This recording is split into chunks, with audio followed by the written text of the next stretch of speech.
こんにちは、青22号です。前回、機体全体を黒サーフェーサーで塗るところで終わっていましたが、塗り切れていない部分があったので、そこを塗りつぶしていきます。ただし、サーフェーサーを使うのではなく、X ブラックを塗っていきます。初回は定着力を考えてサーフェーサーを使いましたが、今回はすでにほとんどの部分が覆い尽くされているので、塗膜をなるべく薄くできるように X ブラックを使います。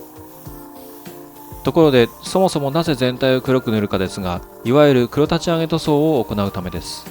黒立ち上げ塗装とは、黒色で下地を作っておき、その上から白などの明度の高い色をエッジを残してグラデーション塗装していく塗装法です。というわけで、一旦全体を黒くしておきます。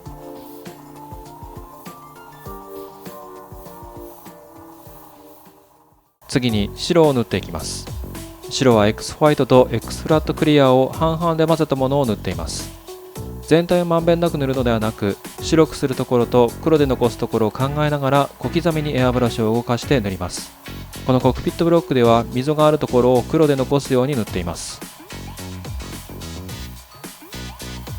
機体本体の上面については、まず円盤部分の中心から外へ動かして塗ります。中心では近づけて外側に行くにつれて距離を離していきます。ニードルは絞り気味にして細い白い線を放射状に入れていきます。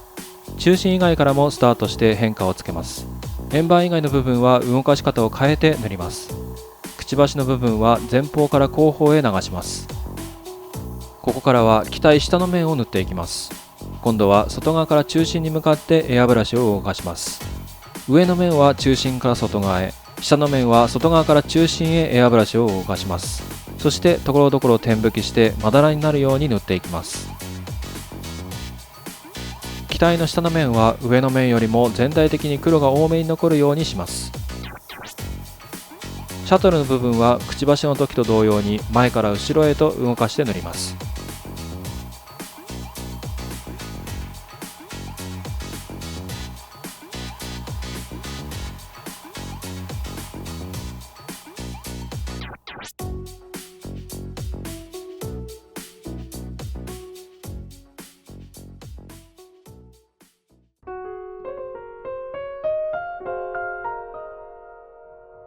ここまでで黒と白による陰影が大体ついたので、今度は本塗装的な白を塗っていきます。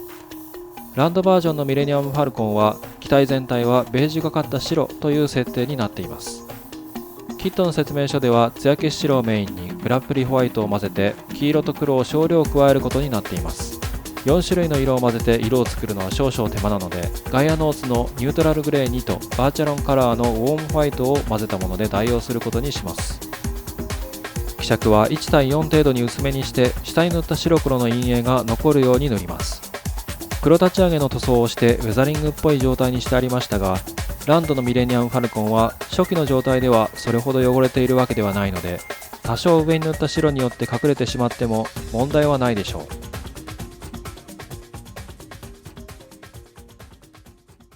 塗装が乾いたらデカールを貼っていきます。このキットには同じ絵柄のデカールとシールが用意されていますが、デカールを使うことにします。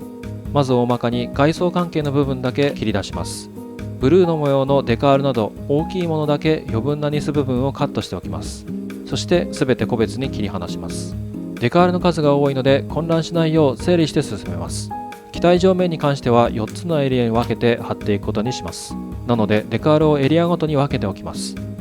機体はバラした状態で貼っていきます。デカールは塗る前につけて貼りますが、私は蛇口から出したお湯を使っています。それをカップ麺が入っていた容器に入れます。カップ麺の容器は発泡スチロールでできているので、通常の食器よりも保温能力に優れています。ここに蛇口から出したお湯を入れることで、作業中は適度なぬるま湯を維持することができます。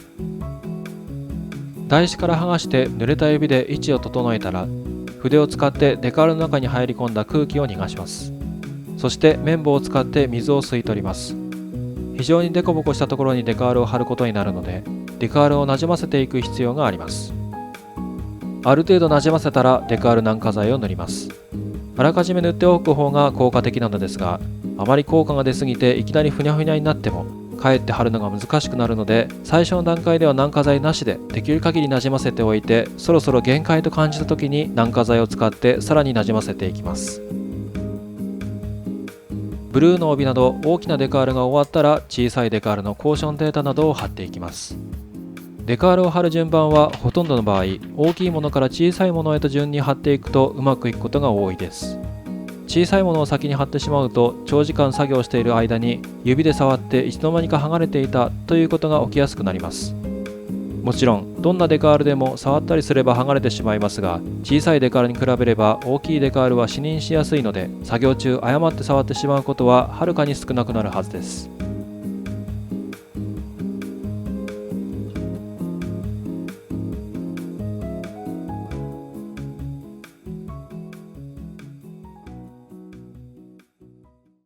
ご覧いただきありがとうございました。また次回お会いしましょう。青22号でした。